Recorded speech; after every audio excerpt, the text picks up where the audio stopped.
আসসালামু আলাইকুম। আমি খোরশেদ আলম। রিসেন্টলি আমরা একটা সাইকেল ম্যানুফ্যাকচারিং কোম্পানির সাথে কাজ করেছি, যাদের ইআরপি সফটওয়্যারের পাশাপাশি যাদের কাজ ছিল ম্যানুফ্যাকচারিংটা কমপ্লিট করা। অ্যান্ড ম্যানুফ্যাকচারিং কমপ্লিট করতে চাচ্ছিল, বাট তাদের বেশ কিছু চ্যালেঞ্জও ছিল। লাইক তাদের হিউম্যান রিসোর্স কিছুটা কম ছিল, যার ফলে হচ্ছে সফটওয়্যারে যে ফুললি প্রোডাকশনটা রান করবে সেইটার অ্যাকচুয়াল ম্যান পাওয়ার তাদের কাছে ছিল না। তো তারা চাচ্ছিল যে ইন ফিউচারে যেন সফটওয়্যারে স্কেল আপ করতে পারে। And but manufacturing, sales, buying, accounts এইসব মডিউলের পাশাপাশি ম্যানুফ্যাকচারিংটা তারা স্মুথলি রান করতে চাচ্ছিল।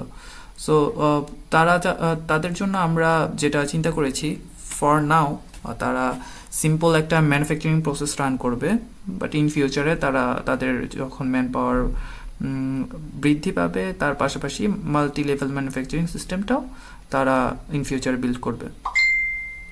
তো এখন আমরা যেটা করেছি, তার মেইন রিজন হচ্ছে অবভিয়াসলি ডেডিকেটেড প্রোডাকশন টিম ছিল না তাদের। তো কমপ্লেক্স বোম মেনটেন করাও তাদের জন্য একটু বেশি কষ্টদায়ক হয়ে যাচ্ছিল। আর প্রোডাকশন অবভিয়াসলি যদি ডিলে হয় তাহলে অবভিয়াসলি সেলস ডেলিভারি করাটাও মোটামুটি টাফ হয়ে যাচ্ছিল। তো আমরা যেটা করেছি, এখানে ম্যানুফ্যাকচারিং মডিউলটা আপনাদেরকে একটু দেখাই।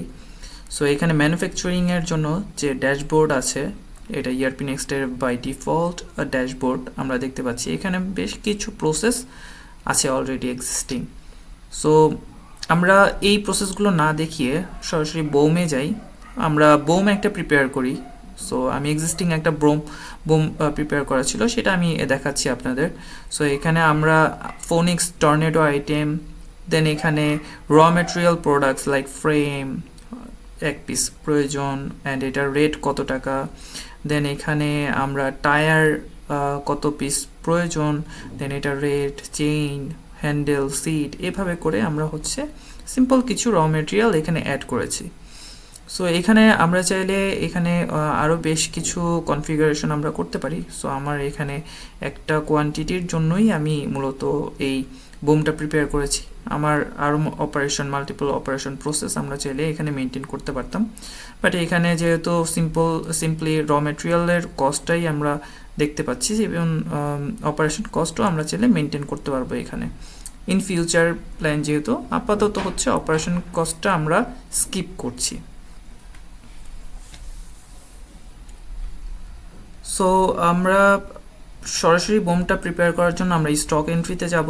স্টক এন্ট্রি থেকে হচ্ছে আমরা ফার্স্টে এক্সিস্টিং কিছু র মেটেরিয়াল আমরা ইনপুট করেছি ম্যাটেরিয়াল রিসিপ্টের থ্রুতে। আপনারা জানেন ম্যাটেরিয়াল রিসিপ্টের থ্রুতে আমরা স্টক মেনটেন করতে পারি, রিসিভ করতে পারি। সো আমরা কিছু প্রোডাক্ট এখানে স্টক ইন করেছি।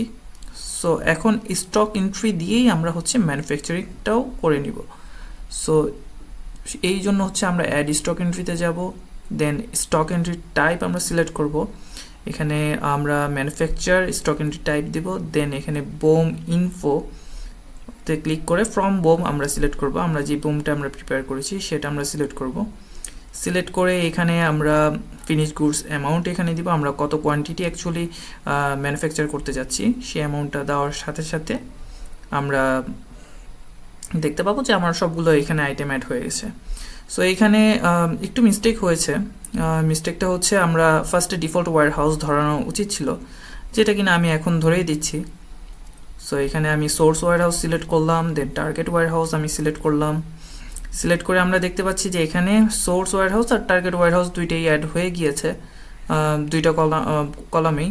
সো এটা আমি ফর নাও আমি রিমুভ করছি।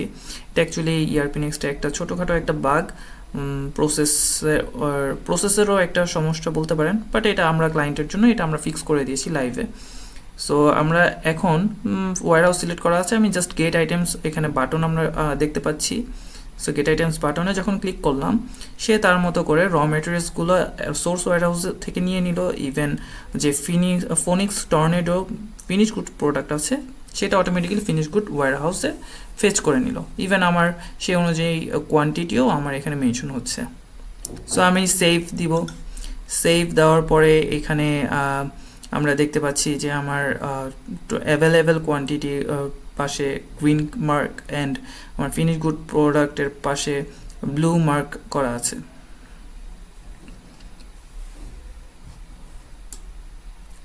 সো এটা আমি এখন সাবমিট করব। সাবমিট করার সাথে সাথে আমরা দেখতে পাচ্ছি যে আমার প্রোডাকশনটা কমপ্লিট হয়ে গিয়েছে। সো আমি এখানে প্রোডাকশনের বেশ কিছু কথা বলেছি। সো আমরা রিপোর্টিংয়ে যাব। রিপোর্টিংয়ে যাওয়ার আগে কিছু ছোটোখাটো কথা বলে নিই। লাইক আমি ইআরপি নেক্সট ইমপ্লিমেন্টেশন করে থাকি, অ্যান্ড ইআরপি নেক্সট ইমপ্লিমেন্টেশনের পাশাপাশি আমি ইআরপি নেক্সট ট্রেনিংও প্রোগ্রাম রান করি, যেটা কিনা আপনাদেরকে ইন ডিটেলস যদি আপনারা জানতে চান সেটা আমি অবশ্যই ভিডিও ডেসক্রিপশনে আমি ডিটেলস শেয়ার করে রাখবো। আপনারা লিঙ্কে ক্লিক করে আমাকে সরাসরি নক করতে পারবেন, অথবা আমার ওয়েবসাইটে ভিজিট করে আপনারা ইন ডিটেলস কোর্স সম্বন্ধে বিস্তারিত জানতে পারবেন। ইআরপি নেক্সট খুব ইউজার ফ্রেন্ডলি অ্যান্ড কাস্টমাইজেবল একটা সফটওয়্যার। সো আপনার যখন ডেটা থাকবে সিস্টেমে, সেই ডেটা অনুযায়ী কিন্তু আপনি আপনার নিজের মতো করে রিপোর্টিংগুলো সাজাতে পারবেন। সো আমরা কিছু রিপোর্ট দেখি। সো রিপোর্টে যাওয়ার জন্য আমরা এখানে সার্চে যেতে পারবো। সো সার্চ করি স্টক লেজার। সো স্টক লেজারে আমি চলে আসলাম। স্টক লেজারে আসার পর আমরা দেখতে পাচ্ছি আমার র মেটেরিয়াল যেগুলো আছে সেগুলো জাস্ট ইনে দেখাচ্ছে। সো আমি একটু রিফ্রেশ করে আমার পুরো স্টক লেজারটা আমি এখানে দেখতে পাচ্ছি। সো আমার র মেটেরিয়াল ইন আউট এগুলো হওয়ার পরে আমি এগুলো দেখার পরে আমি ফিনিশ গুডটাও দেখি। একটা টেস্ট রেঞ্জ সিলেক্ট করে আমি আমার ফিনিশ গুড ইন কোয়ান্টিটি দেখতে পাচ্ছি। এখানে ইনকামিং রেটও আমার শো করছে। ইনকামিং রেটটা এখানে আমরা যেটা দেখতে পাচ্ছি, এখানে ভ্যালুয়েশন রেটটা আমরা ঠিকঠাক মতো দেখতে পাচ্ছি। সো এছাড়াও আরও বেশ কিছু রিপোর্টস আছে। আমি অত ইন ডিটেলস রিপোর্টস যদি যেতে চাই তাহলে এখানে আমার ফুল ম্যানুফ্যাকচারিং প্রসেসটা রান করতে হবে। লাইক আমরা প্রোডাকশন প্ল্যান বা আমরা হচ্ছে ম্যানুফ্যাকচারিংয়ের মাল্টিপল ব্যাচ মেনটেন করা, সিরিয়াল মেনটেন করা, এইসব মেনটেন করার জন্য আরও বেশ কিছু রিপোর্টিং আমাদের ইআরপি নেক্সটে ডিফল্ট আছে। সো এই রিপোর্টগুলো আপনারা চাইলে চেক করতে পারবেন, অথবা হচ্ছে আপনার নর্মাল ম্যানুফ্যাকচারিং প্রসেস রান করার জন্য আপনি কাস্টমাইজ করে রিপোর্টিংগুলো প্রিপেয়ার করতে পারবেন। সো আজকের ভিডিওটা এই পর্যন্তই। Thank you so much. আসসালামু আলাইকুম।